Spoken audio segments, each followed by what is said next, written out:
Rebecca Hayes had always been invisible in a crowd. At 34, she possessed a kind of unremarkable appearance that made people forget her face minutes after meeting her.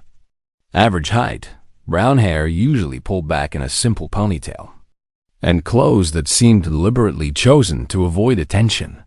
She worked as a freelance technical consultant, a job description so vague that most people stopped asking follow-up questions.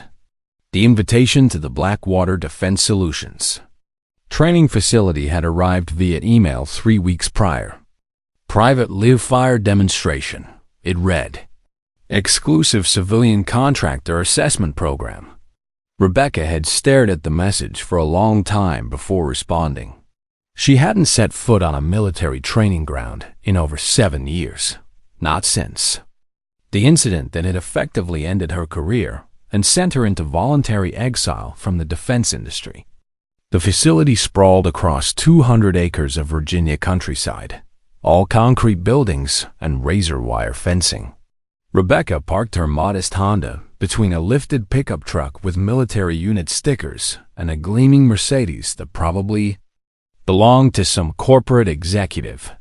She sat in her car for several minutes, watching other attendees walk toward the main building. Almost exclusively men, most with the confident swagger that came from years of military service.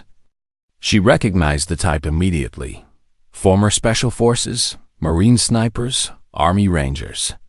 The kind of people who measured their worth in confirmed kills and competition trophies. Inside the registration building, conversation flowed around. Tales of overseas deployments and marksmanship competitions. Rebecca quietly signed her name on the clipboard, noting that she was participant number 27. The registration officer, a burly man named Thompson, barely glanced at her paperwork. "First time at one of these events?"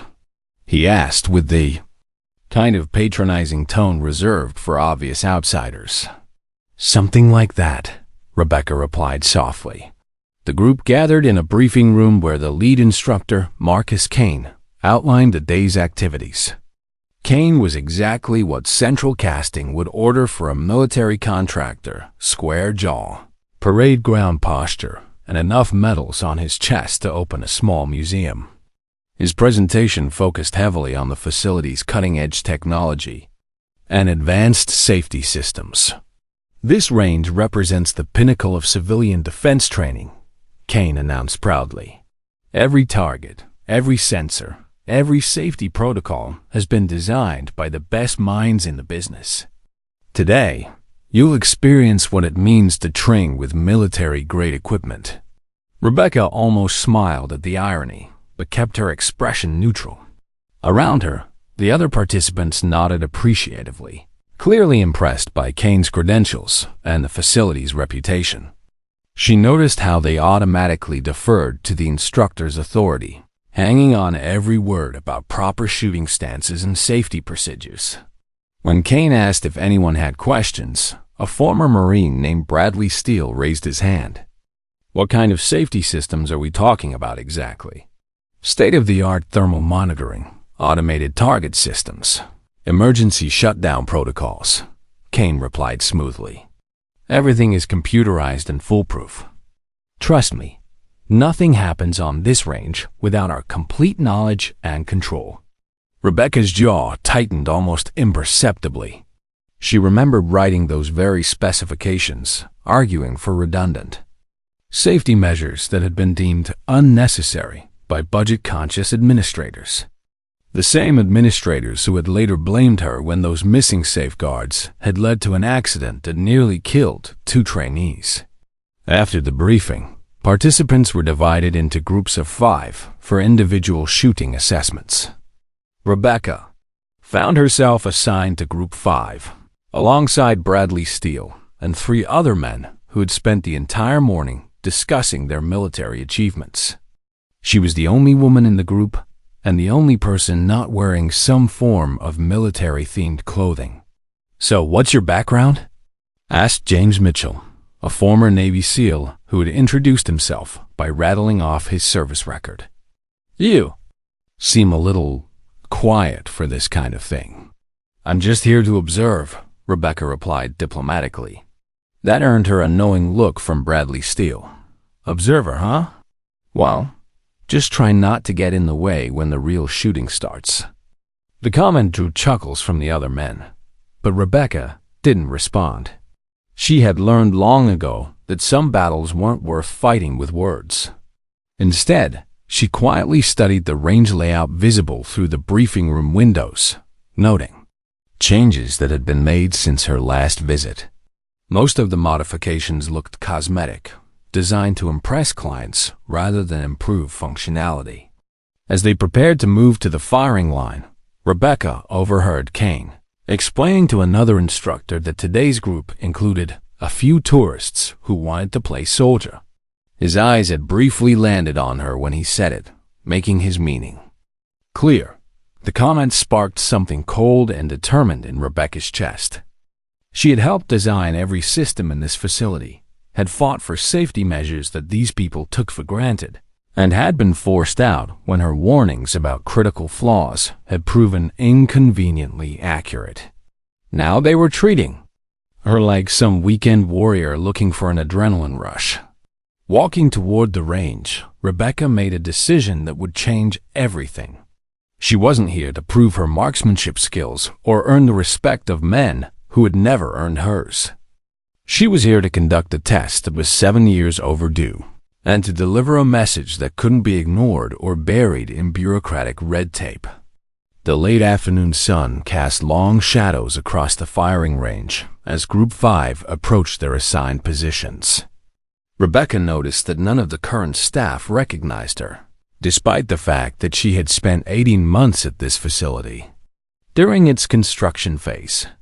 That was probably for the best. Anonymity would serve her purposes better than recognition. As they reached the firing line, Kane began his standard safety briefing, gesturing toward targets that Rebecca remembered. Positioning herself. Behind those steel plates lay systems that these instructors didn't fully understand. Safety mechanisms that required regular testing and maintenance that she suspected wasn't happening. Today, she would find out for certain. The equipment room buzzed with testosterone-fueled competition as participants selected their rifles. Rebecca waited until everyone else had made their choices before approaching the remaining weapons. She selected a standard M4 carbine, the same model she had used for system calibration years earlier. The familiar weight felt strange in her hands after so long away from military hardware. "Need help figuring out how to hold that?" Bradley Steele called out, earning another round of laughter from his companions. "Safety's right there, little lady." Rebecca ignored the comment and began her inspection routine, checking the weapon's condition with practiced efficiency. Her movements were economical and professional, but subtle enough that casual observers might mistake them for nervous fumbling. She had learned to hide her competence when it served her purposes. Marcus Kane appeared at her shoulder, clipboard in hand. "First time with military hardware?" he asked with exaggerated patience. "These aren't sporting rifles. They require a bit more expertise." "I'll manage," Rebecca replied quietly. Kane's expression suggested he doubted that assessment. "Look, no judgment here, but maybe you'd be more comfortable observing from the spectator area.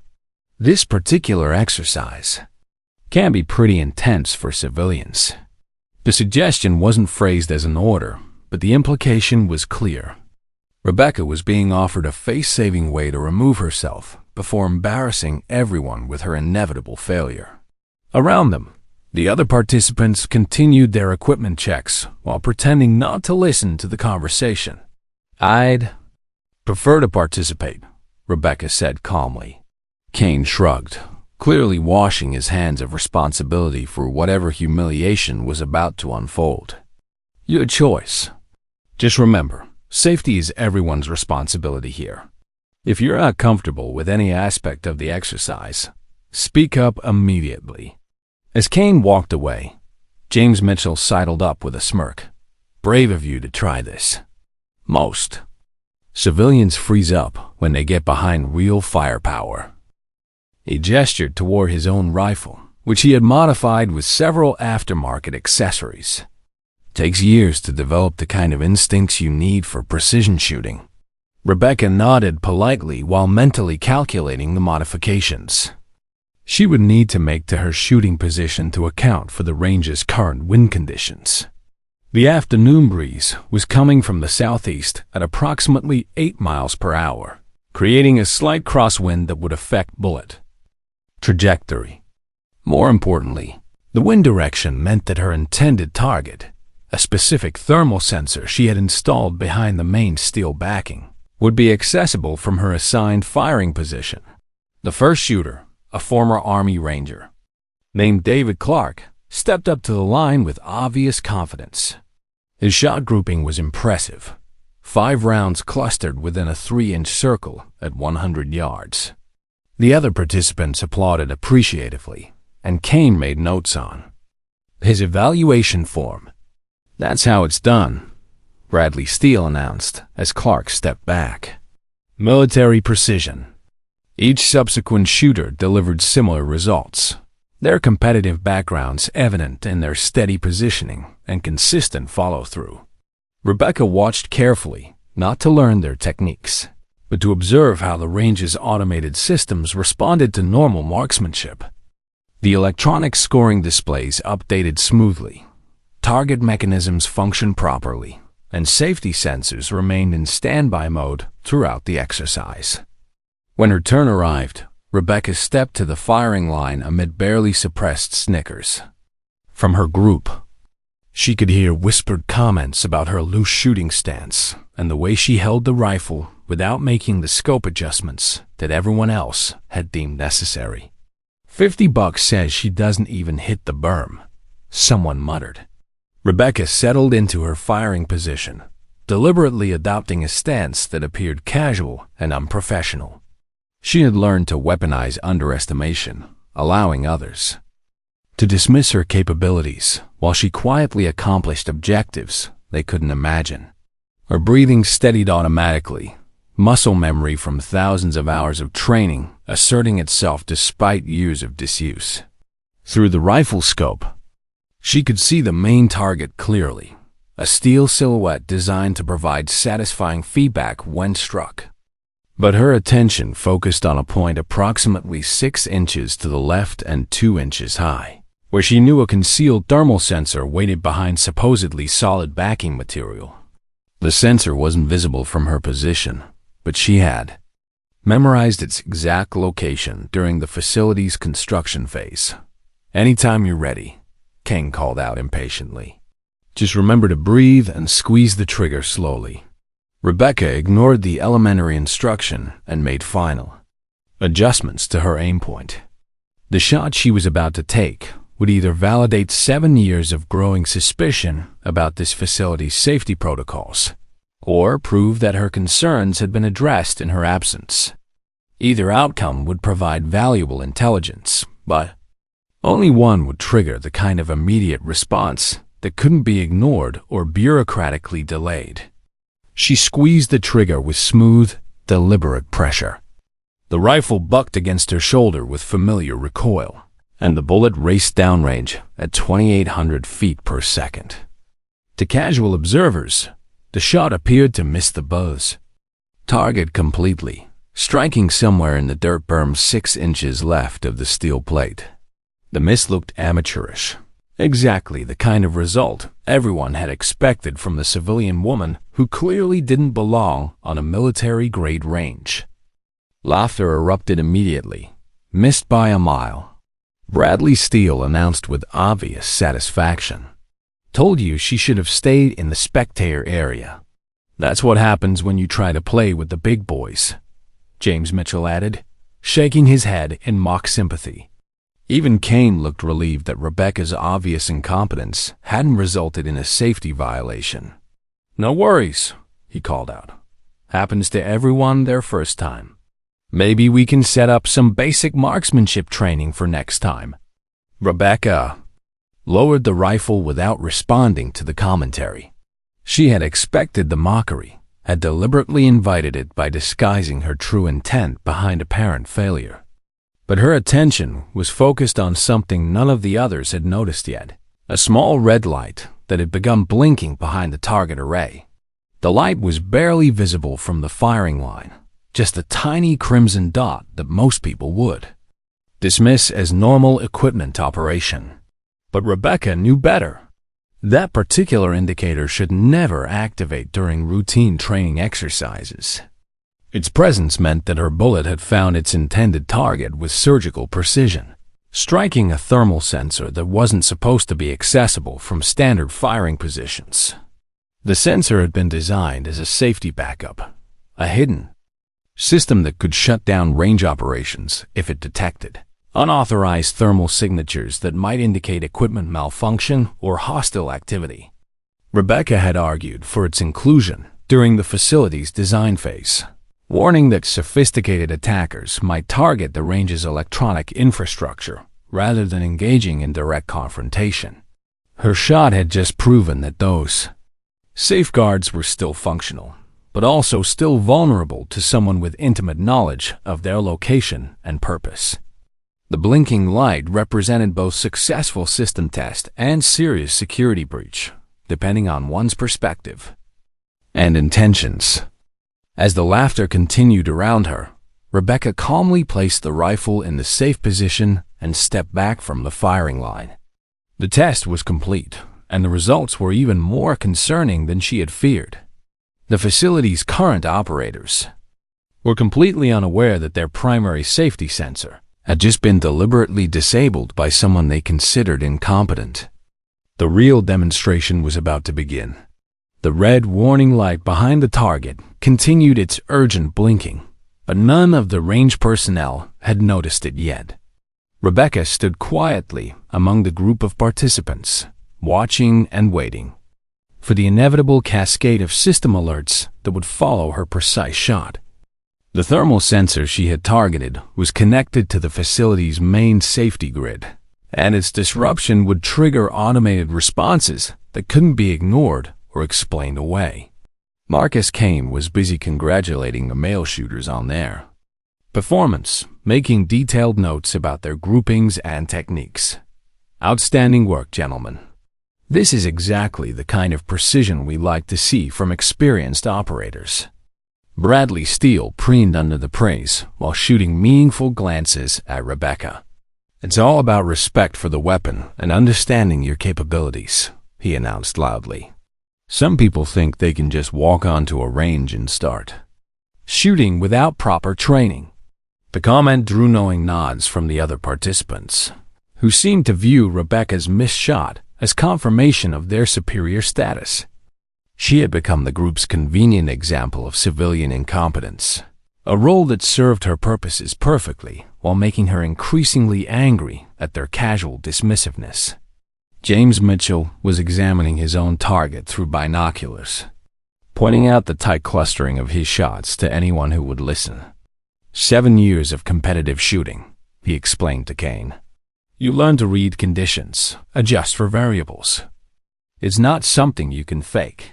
Rebecca almost smiled at the irony. Mitchell was lecturing about reading conditions while completely missing the warning signs that were beginning to manifest around them.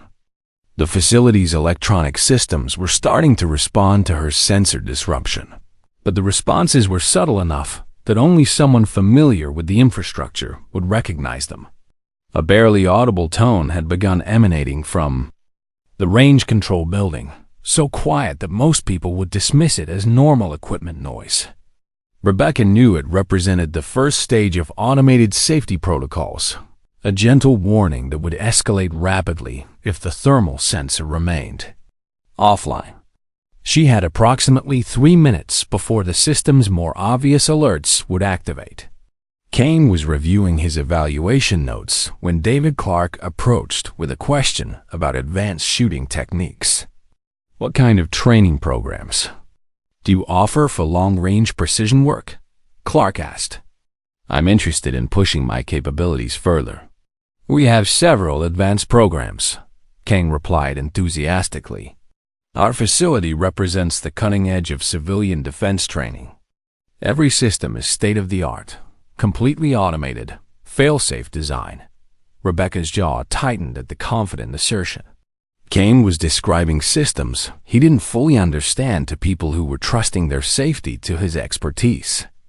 The thermal sensor network she had helped design included multiple failure points and vulnerability vectors that weren't documented in standard operating procedures.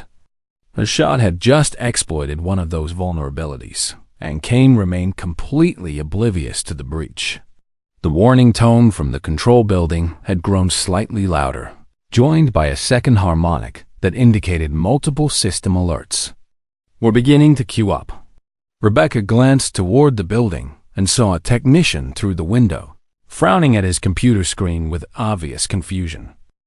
"Hey, Kane," the technician called through the building's open door. "I'm getting some weird readings on a thermal grid. Nothing urgent, but you might want to take a look when you get a chance." Kane waved dismissively without looking up from his clipboard, probably just a calibration drift. "Run a quick diagnostic after we finish this group." The casual dismissal of potential safety alerts made Rebecca's blood run cold. During her time at the facility, any anomaly in the thermal monitoring system would have triggered immediate investigation and possible range shutdown. Kane's indifference suggested that safety protocols had been relaxed in favor of operational convenience.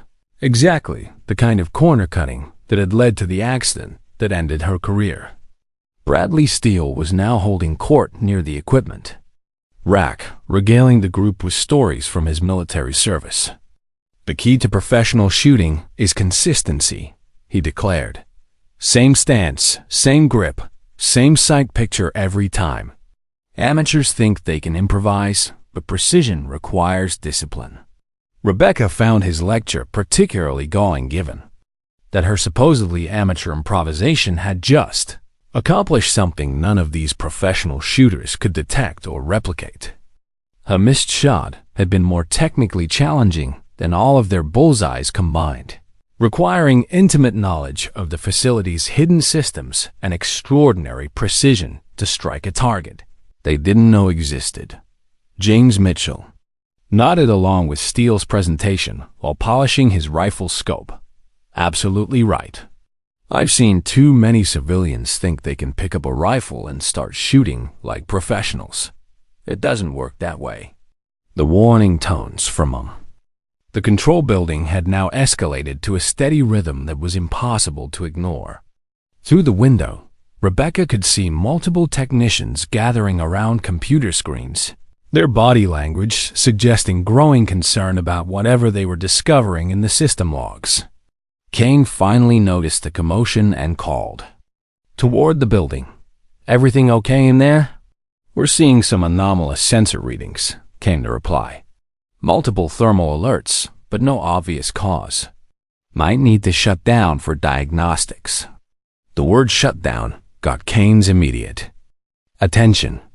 Range closures meant lost revenue and disappointed clients, both of which reflected poorly on his management performance. He strode toward the control building with obvious irritation, leaving the shooting group unsupervised. Rebecca watched Kane disappear into the building and knew her window of opportunity was closing rapidly. The thermal sensor she had disabled was part of a larger network that included backup systems and redundant monitoring. A single shot had created a vulnerability that someone with hostile intent could exploit to compromise the entire facility's safety grid. She had come here to test whether the design flaws she had identified years earlier had been corrected. Instead, she had discovered that the situation was far worse than she had imagined.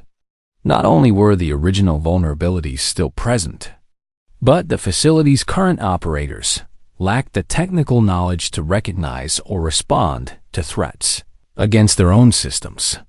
The demonstration she had planned was about to become a wake-up call that these people desperately needed but weren't prepared to understand. Inside the control building, she could hear Kane's voice rising as he questioned the technicians about their findings. "What do you mean thermal sensor offline? Which sensor? How is that possible?" Rebecca allowed herself a small smile. The real education was about to begin. Through the control building's windows, Rebecca could see Marcus Kane, gesticulating frantically at multiple computer screens, displaying warning messages in bright red text. The technicians around him looked increasingly bewildered as they tried to explain system alerts they had never encountered during routine operations. Their voices carried across the range, fragments of technical jargon mixed with obvious confusion. "Sensor grid 7 is completely offline," one technician reported. "But the physical diagnostics show no equipment failure." "That's impossible," Kane replied sharply. "Those sensors don't just turn off. Run a full systems check." Rebecca knew exactly what they would find, or rather, what they wouldn't find. The thermal sensor she had targeted was designed to fail silently when damaged, providing no obvious indication of what had caused its shutdown. The system logs would show only that the sensor had stopped transmitting data at a specific timestamp, with no diagnostic information about the cause of failure. Bradley Steele had noticed the commotion in the control building and was now speculating loudly about possible causes. "Probably some kind of electronic malfunction," he announced with the confidence of someone who had never worked with sophisticated monitoring systems. "These high-tech setups are impressive, but they're complicated. Lots of things can go wrong." James Mitchell nodded sagely. "That's why I prefer simpler equipment. Give me iron sights and reliable mechanics over fancy electronics any day." Their dismissive attitude toward the facility's safety systems made Rebecca increasingly angry. These men were treating critical infrastructure like disposable gadgets, showing no understanding of the engineering expertise required to design and maintain systems that protected their lives during live-fire exercises. Their casual arrogance represented everything she had fought against during her years in the defense industry. The warning tones from the control building had now escalated into a continuous alarm sequence that demanded immediate attention. Rebecca could see Kane pacing behind the windows, his confident demeanor replaced by obvious frustration as his technicians failed to provide answers he could understand. "Sir, we need to consider shutting down until we can identify the cause," one of the technicians called out. "Absolutely not," Kane replied firmly. "We have paying clients here. Figure out what's wrong and fix it." The exchange confirmed Rebecca's worst fears about the facility's current management priorities. Revenue considerations were overriding safety protocols, exactly the kind of institutional thinking that had led to the accident that destroyed her career. Kane was willing to continue operations with compromised safety systems rather than admit that he didn't understand the technology he was responsible for managing. David Clark approached the group of shooters with news from his conversation with one of the range personnel. "They're having some kind of technical difficulty with their monitoring equipment," he reported. "Nothing serious, but it might delay the next phase of training." Bradley Steele shook his head dismissively. "Typical civilian contractor problems. Military facilities don't have these kinds of issues because they maintain their equipment properly." Rebecca bit back her response to that ignorant assessment. Military facilities use the same systems she had designed, often with fewer safety redundancies than civilian installations. The difference wasn't maintenance quality, it was operational understanding. Military personnel were trained to recognize and respond to system anomalies, while civilian contractors often treated safety equipment as background technology they could ignore. The alarm from the control building suddenly stopped, replaced by an ominous silence that Rebecca recognized as the calm before a much more serious escalation. The facility's automated systems had moved past initial warnings and were now preparing to implement emergency protocols that would shut down all range operations without human intervention. Kane emerged from the control building with forced cheerfulness, clearly attempting to project confidence he didn't feel. "Just a minor technical glitch, folks," We'll have everything sorted out momentarily." But Rebecca could see the tension in his posture and the worried glances he was shooting back toward the building. His technicians were discovering that their monitoring systems had been compromised in ways they couldn't explain or fix with standard troubleshooting procedures. James Mitchell was cleaning his rifle while discussing advanced marksmanship techniques with David Clark. "The most important thing is knowing your limitations," he explained. "Understanding what you can and can't accomplish with available equipment." The irony of that statement, delivered mere feet from someone who had just demonstrated capabilities that exceeded their comprehension, would have been amusing under different circumstances. But Rebecca was focused on more serious concerns about what her diagnostic test had revealed about the facility's vulnerabilities. Her single shot had proven that critical safety systems could be disabled by anyone with sufficient technical knowledge and precise marksmanship skills. The thermal sensor network was supposed to provide early warning of potential threats, but it could be neutralized by attackers who understood its design limitations. More troubling, the facility's current operators lacked the expertise to detect or respond to such an attack. Kane was now talking quietly with his lead technician, their conversation too low to overhear, but their body language suggesting serious disagreement about how to proceed. Rebecca suspected the technician was arguing for range shutdown while Kane pushed for continued operations despite the compromised safety systems. The debate represented a fundamental conflict between technical caution and business priorities, the same tension that had characterized her entire career in the defense industry. Engineers who designed safety systems inevitably clashed with administrators who viewed those systems as expensive obstacles to efficient operations.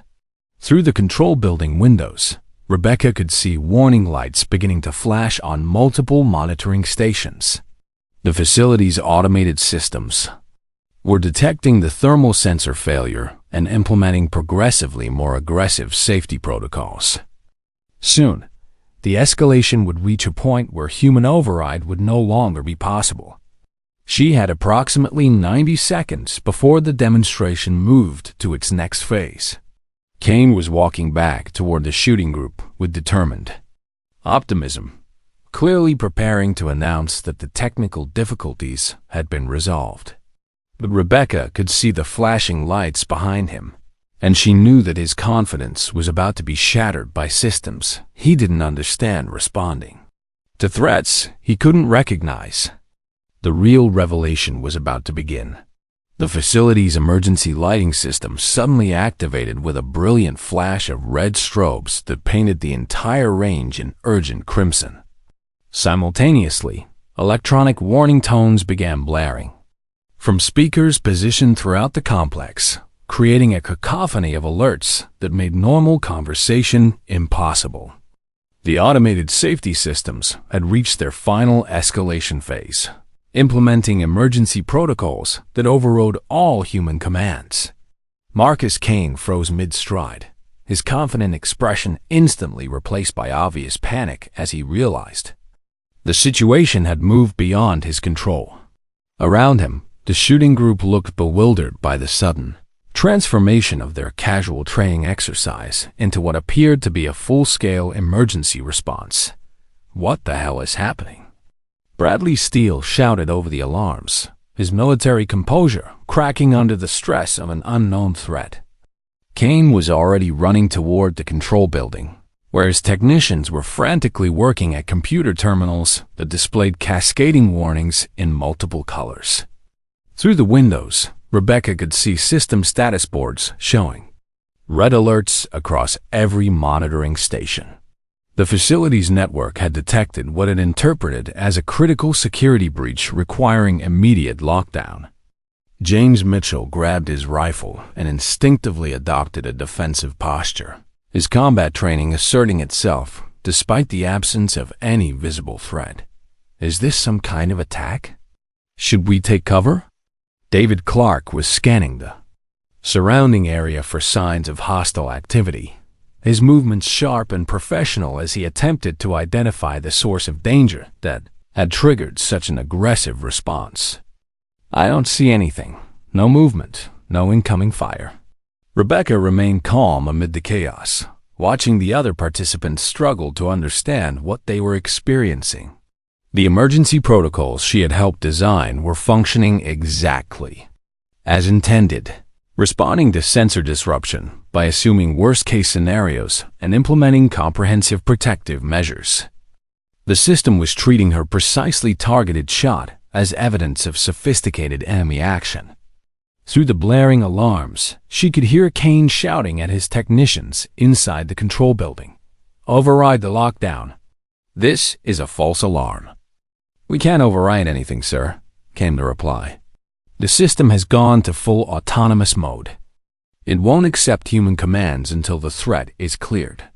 Kane's voice carried notes of desperation. As he realized his facility was being controlled by automated systems he didn't fully understand. "Then clear the threat. Reset everything." "We don't know what triggered it," another technician called back. "The logs show thermal sensor 7 went offline, but there's no indication of equipment failure or external interference." Rebecca almost smiled at their technical bewilderment. The sensor she had targeted was designed to be nearly invisible when functional and completely mysterious when disabled. Only someone with intimate knowledge of its installation and specifications would understand how to damage it without leaving obvious forensic evidence. The emergency strobes continued their relentless flashing, creating a disorienting environment that made it difficult for anyone to think clearly or organize effective responses.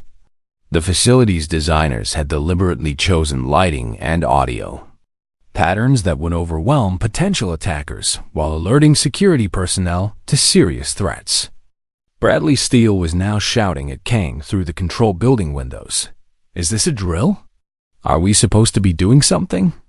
Kane emerged from the building with sweat beading on his forehead, his professional demeanor completely shattered by circumstances beyond his comprehension. "It's not a drill. Our safety systems have activated emergency protocols, but we can't determine why." "What does that mean for us?" David Clark demanded. "It means we're locked down until the system determines the threat has been neutralized." King replied with obvious reluctance. James Mitchell lowered his rifle and stared at Kane with growing understanding. "You're telling us that your own facility is holding us prisoner because of some computer glitch?" Kane's silence confirmed the accuracy of that assessment. The advanced systems he had proudly described during the morning briefing were now demonstrating their ability to override human judgment and impose their own interpretation of appropriate responses to perceived threats. Rebecca knew the lockdown would continue until someone with proper authorization codes could manually reset the thermal sensor network.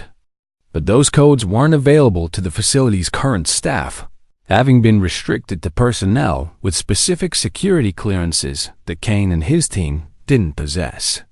The authorization protocols had been her idea during the system's design phase, implemented to prevent unauthorized personnel from disabling safety measures during actual emergencies.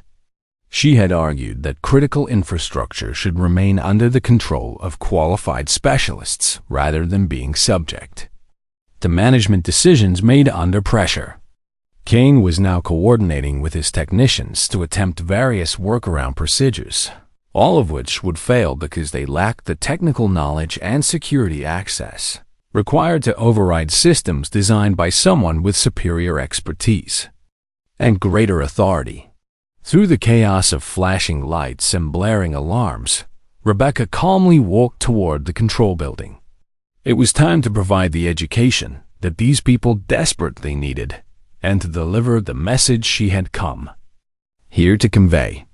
Her single shot had accomplished far more than any written report or formal complaint could achieve.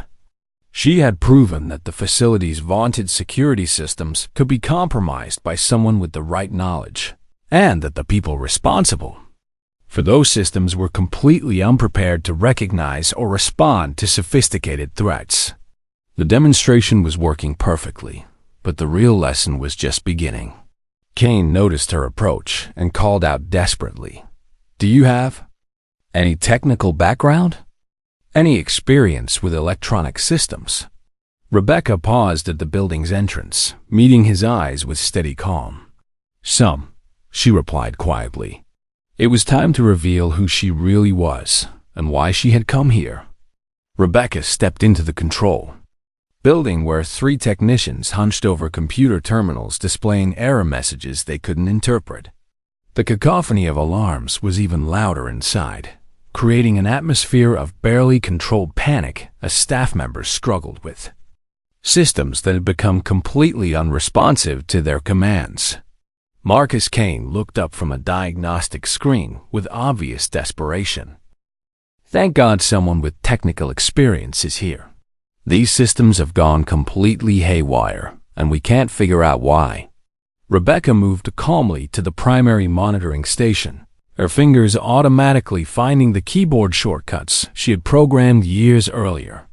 The interface looked familiar despite cosmetic updates, and she could see exactly what the automated systems were reporting about the sensor failure she had caused. The thermal sensor network detected an anomalous event, she explained while scrolling through system logs. Sensor 7 went offline without generating standard failure diagnostics, which triggered security protocols designed to respond to potential sabotage. One of the technicians, a young man named Peters, looked up from his terminal with obvious confusion. "But there wasn't any sabotage. We were just running normal training exercises."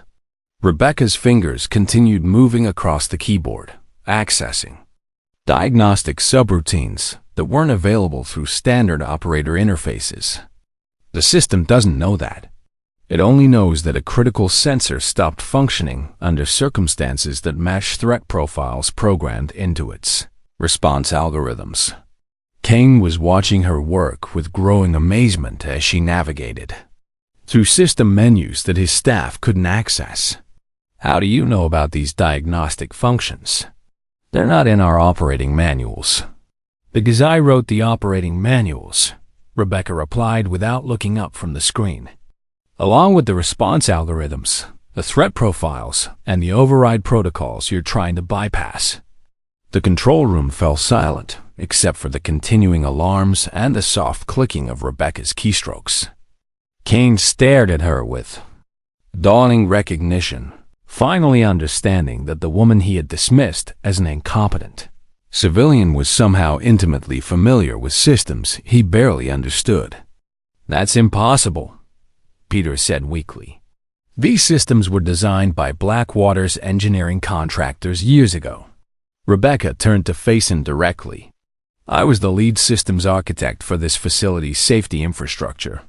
Every sensor, every protocol, every emergency response you're currently experiencing was designed according to specifications I developed." Kane's face went pale as the implications began sinking in. "You're telling me that that your shot?" "My shot disabled thermal sensor 7 by striking it precisely where I installed it 7 years ago," Rebecca confirmed. "The sensor is hidden behind steel backing material that's supposed to provide protection from accidental damage.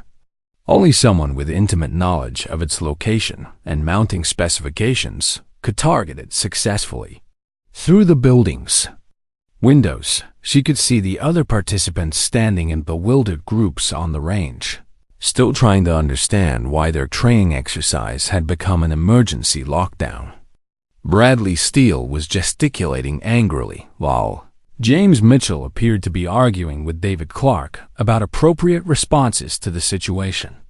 Peters was frantically typing at his terminal, apparently trying to access personnel databases. "If you design these systems, then you should be able to shut down the emergency protocols." "I could," Rebecca agreed.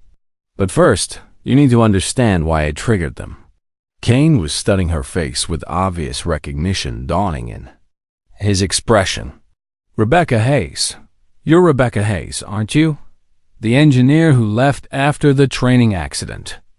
"I didn't leave," Rebecca corrected firmly. I was forced out after I warned your predecessors about safety vulnerabilities that could lead to accidents. Vulnerabilities that caused the incident you just mentioned. The control room atmosphere grew tense as the staff realized they were dealing with someone whose expertise exceeded their own and whose departure from the program had been controversial.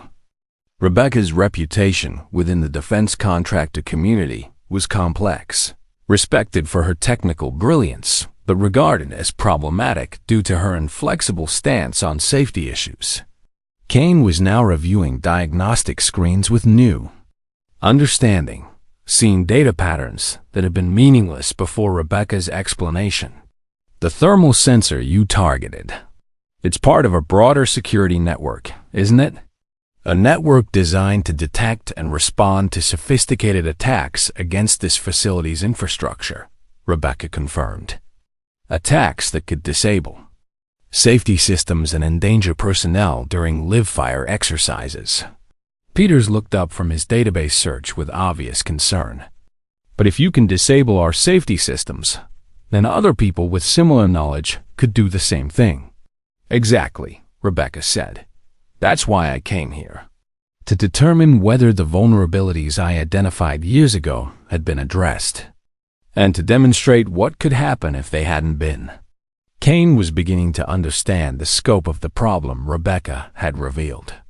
You're saying our facility could be compromised by anyone with sufficient technical knowledge, by anyone with access to the original design specifications and the marksmanship skills to exploit them, Rebecca clarified, which includes several categories of people you probably haven't considered as potential threats. The implications were staggering. The facility's advanced safety systems, which Kane had proudly described as foolproof, were actually vulnerable to attack by individuals with Rebecca's combination of technical expertise and military training. Such individuals might include disgruntled former employees, foreign intelligence operatives, or domestic terrorists with appropriate backgrounds. Through the windows, Rebecca could see the range participants growing increasingly agitated as the emergency lockdown continued. Their morning of competitive shooting had become an object lesson in how quickly professional confidence could collapse when confronted with systems they didn't understand. The lead technician, an older man named Rodriguez, had been quietly reviewing system logs during Rebecca's explanation. Now he looked up with grim understanding. Ma'am, if what you're saying is accurate, then we've been operating this facility without proper knowledge of its security vulnerabilities for years. That's correct, Rebecca confirmed. And today's demonstration proves that those vulnerabilities remain exploitable by anyone with appropriate knowledge and skills. Kane was pacing behind the monitoring stations, his earlier confidence completely evaporated. Why didn't you contact us through official channels? Send a report or request a meeting? Rebecca's expression hardened. I sent 14 reports during my final 18 months here. I documented specific vulnerabilities, provided detailed recommendations for fixes, and warned about potential consequences of ignoring these issues. Every report was either buried in bureaucratic processes or dismissed as unnecessarily cautious. Peters was scrolling through archived correspondence on his terminal. I'm seeing some of these reports in our historical files. They're marked as resolved through operational procedures rather than requiring technical modifications. Operational procedures that your current staff clearly doesn't understand, Rebecca pointed out. Which means the vulnerabilities were never actually resolved, just hidden behind policies that assumed everyone would have my level of technical expertise. The weight of institutional failure was settling over the control room like a heavy blanket. Kane and his team were realizing that they had inherited responsibility for systems they couldn't properly maintain or secure, while the person who best understood those systems had been driven away for raising inconvenient concerns about safety. Rodriguez cleared his throat nervously. What would it take to properly secure these systems against the kind of attack you just demonstrated? Rebecca considered the question carefully. Complete redesign of the thermal sensor network, implementation of redundant monitoring systems, advanced encryption for all diagnostic communications, and comprehensive retraining for all personnel who interact with these systems. How long would that take? Kane asked. 18 to 24 months, assuming full institutional support and adequate funding, Rebecca replied. The same timeline I proposed 7 years ago, before being told that such extensive modifications were unnecessary. Kane was studying the diagnostic screens with new appreciation for their complexity.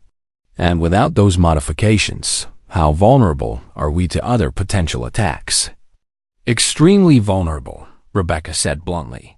The thermal sensor I targeted is one of 12 critical points that could be exploited to compromise facility safety.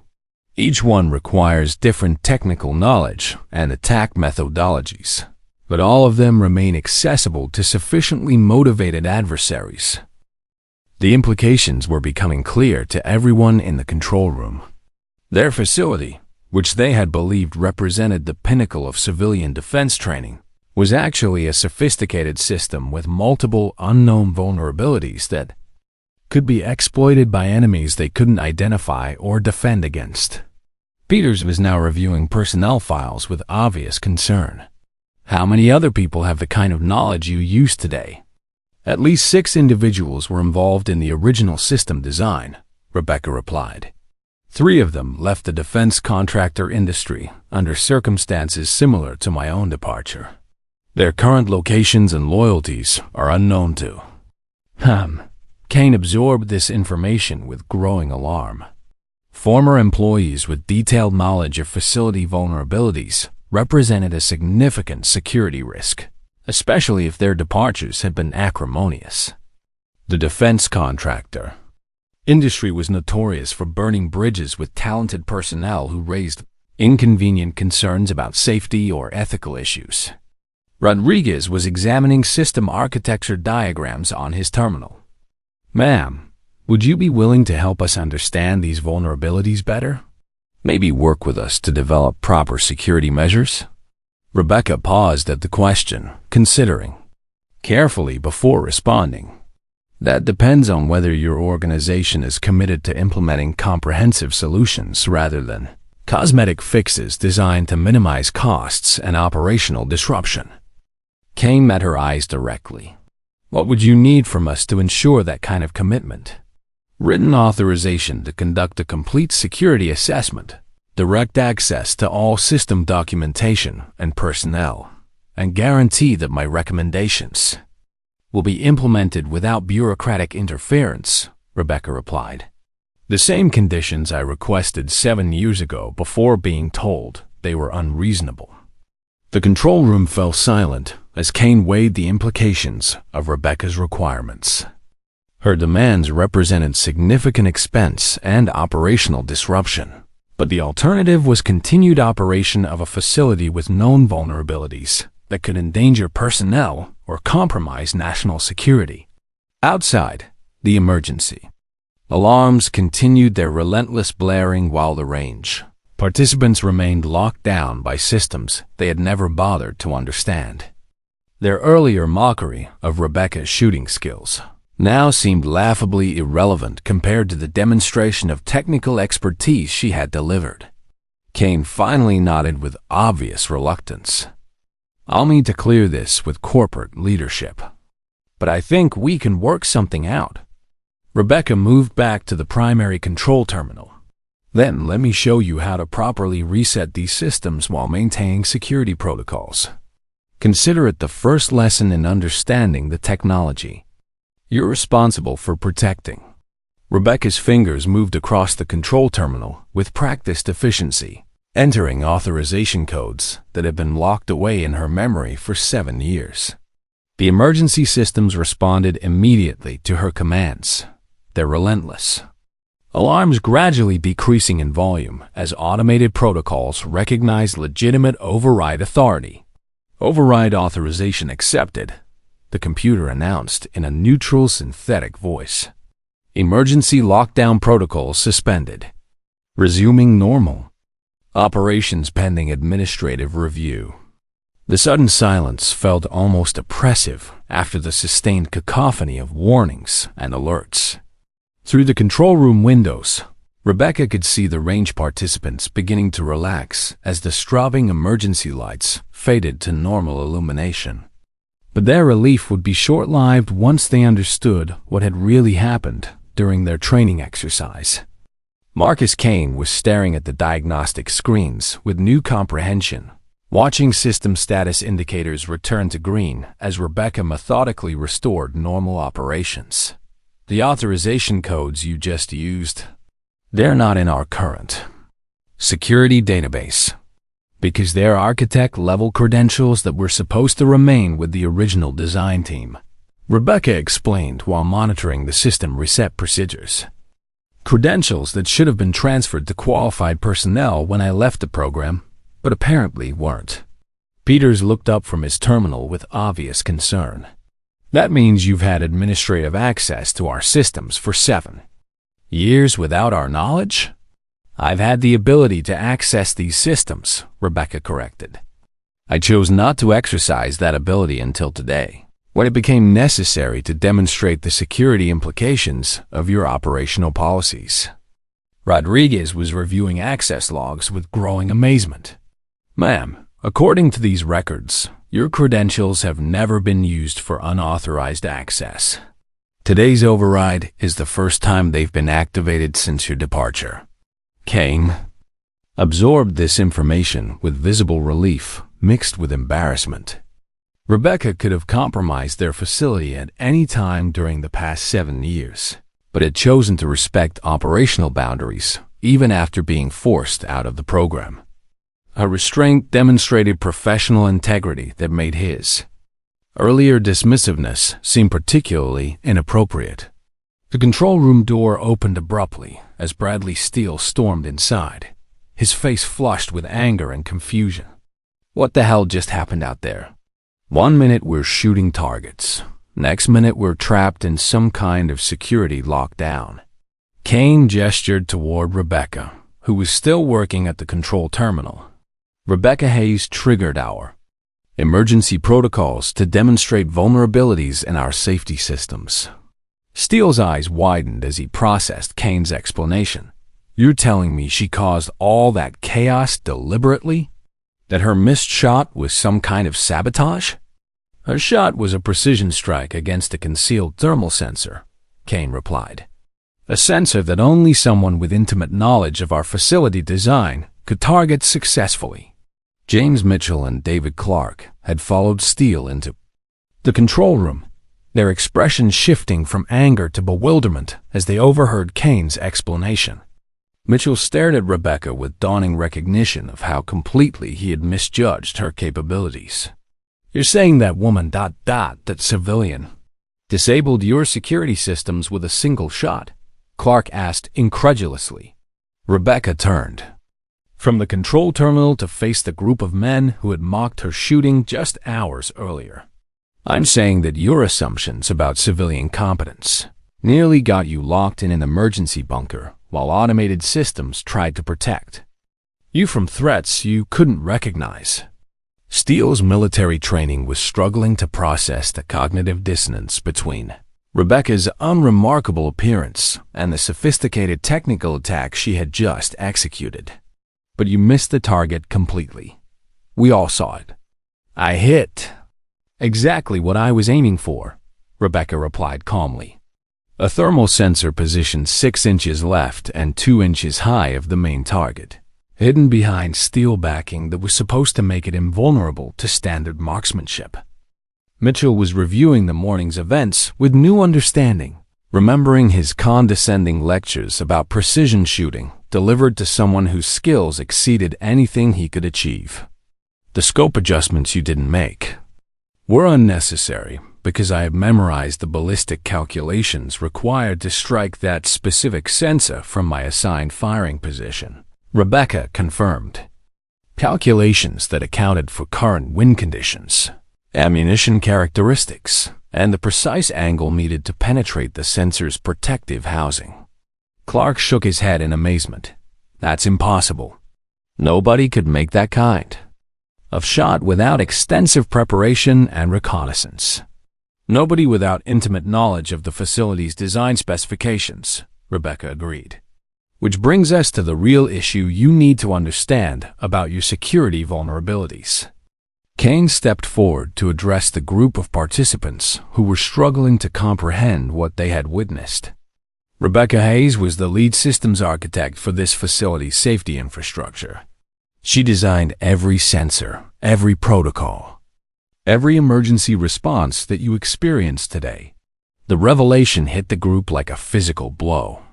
They had spent the morning dismissing someone whose expertise had created the very systems they were using, whose technical knowledge exceeded their own by orders of magnitude. Their casual arrogance now seemed not just inappropriate but dangerously naive. Steele was the first to recover his composure. If you designed these systems, then why did you leave? Why aren't you still working here? Rebecca's expression hardened as memories of bureaucratic battles and institutional indifference surfaced. I left because I warned about safety vulnerabilities that management chose to ignore. Vulnerabilities that led to a training accident that nearly killed 2 people. Peters pulled up incident reports on his terminal, scanning through archived documentation with obvious concern. The accident from 7 years ago, the one involving thermal sensor malfunction during live-fire exercises, the one that could have been prevented if my recommendations for redundant safety monitoring had been implemented, Rebecca confirmed. The same recommendations I've just proven are still necessary by demonstrating how easily these systems can be compromised.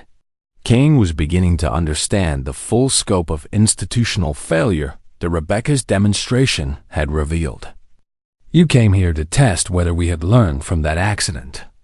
I came here to determine whether the people currently responsible for this facility understand the technology they're operating, Rebecca replied. Today's events have answered that question definitively. The group stood in uncomfortable silence as the implications of Rebecca's words sank in. They had inherited responsibility for systems they couldn't maintain or secure, while dismissing the expertise needed to operate them safely.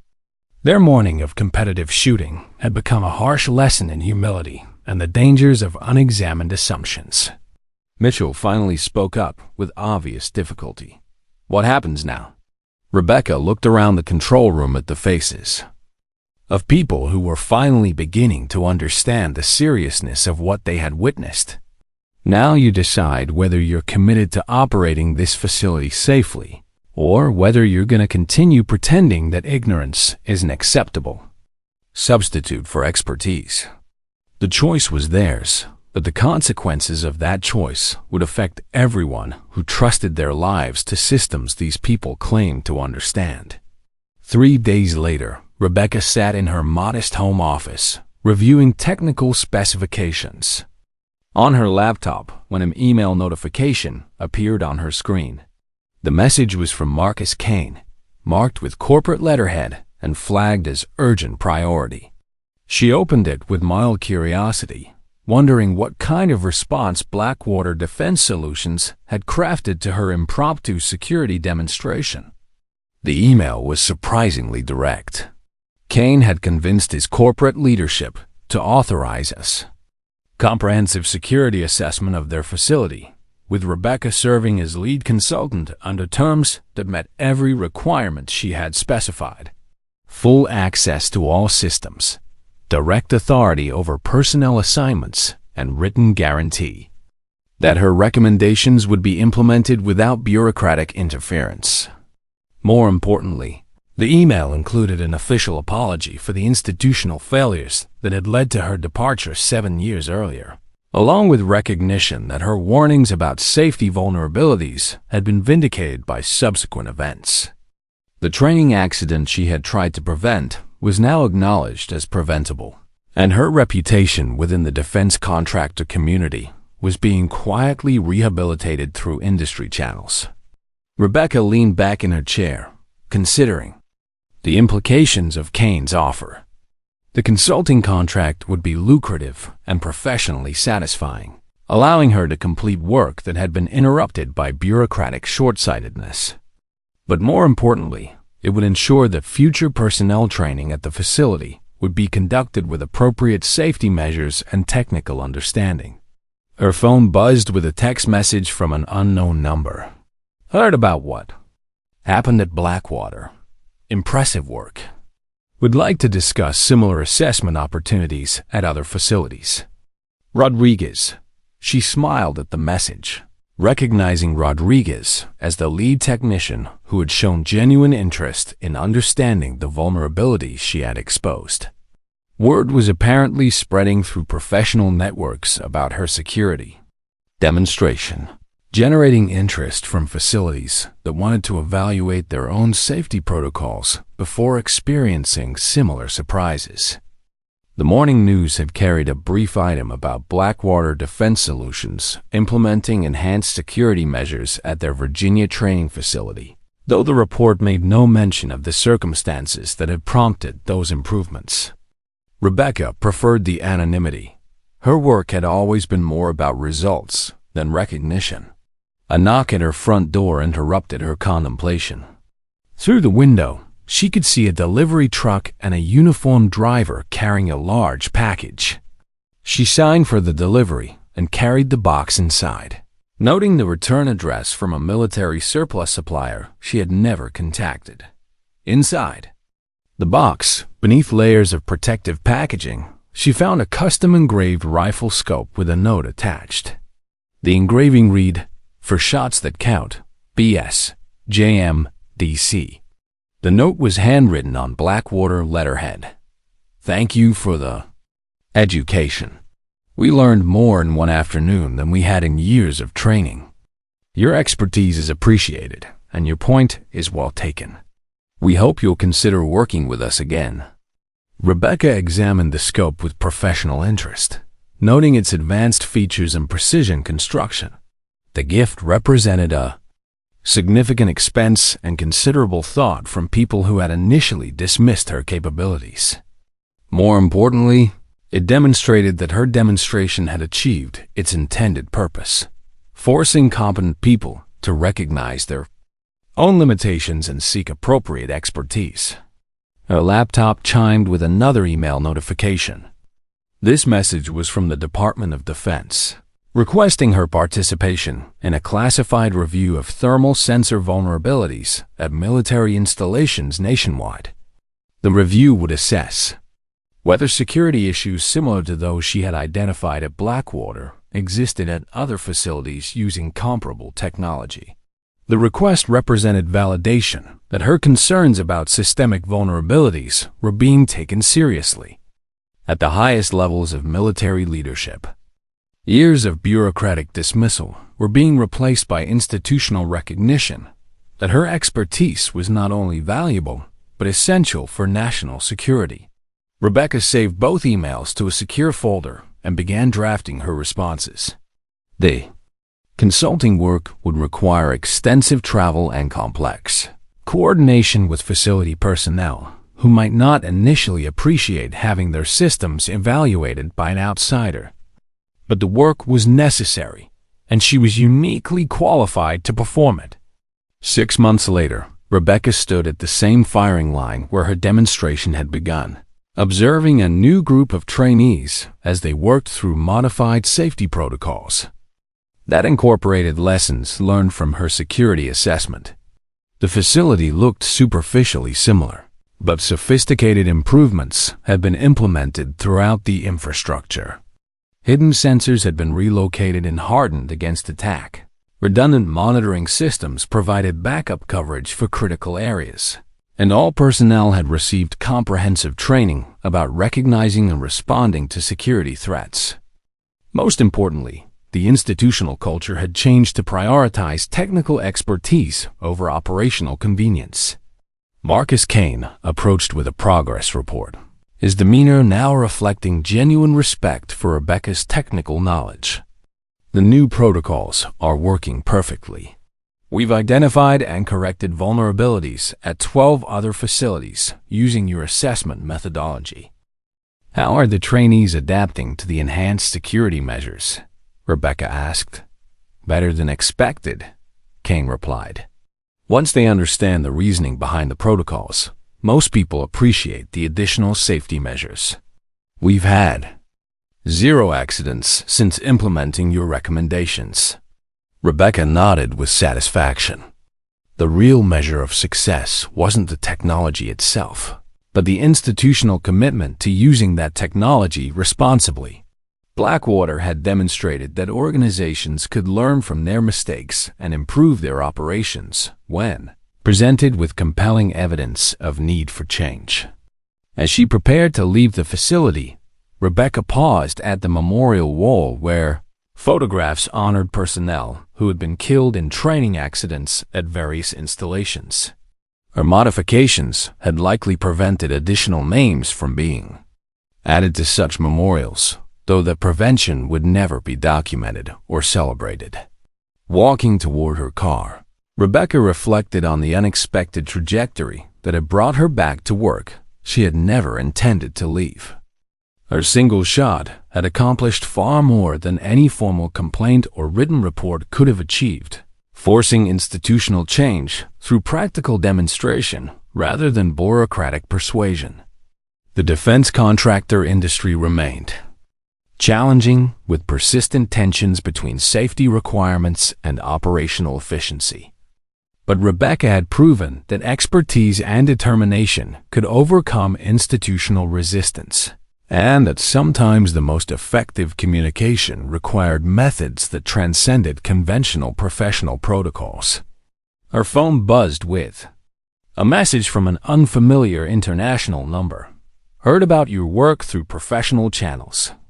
Similar vulnerabilities exist at NATO training facilities in Europe. Are you available for consulting assignments overseas? Rebecca smiled as she started her car.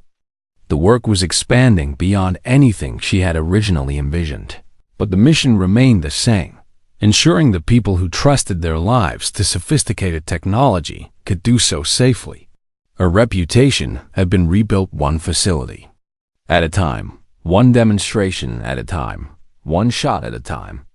The men who had mocked her shooting skills that first day had become advocates for her expertise, recommending her services to colleagues throughout the defense industry.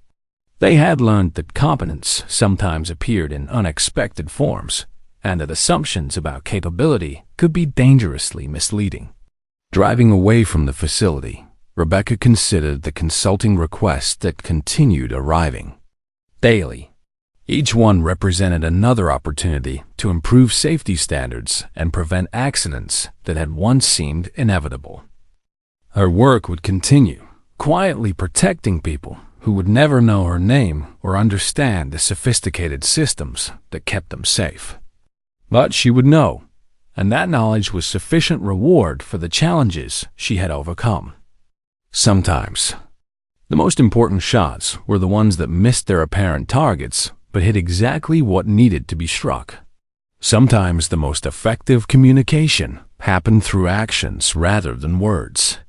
And sometimes the quiet ones who brought their own technical knowledge turned out to be exactly what everyone needed, whether they realized it or not. Rebecca Hayes had found her way home to work that mattered, one precisely placed shot at a time. If you enjoyed this story, don't forget to hit the subscribe button and become a part of our Everyday Life Stories community. Where are you watching from? Drop a comment below. We love hearing from our amazing viewers around the world.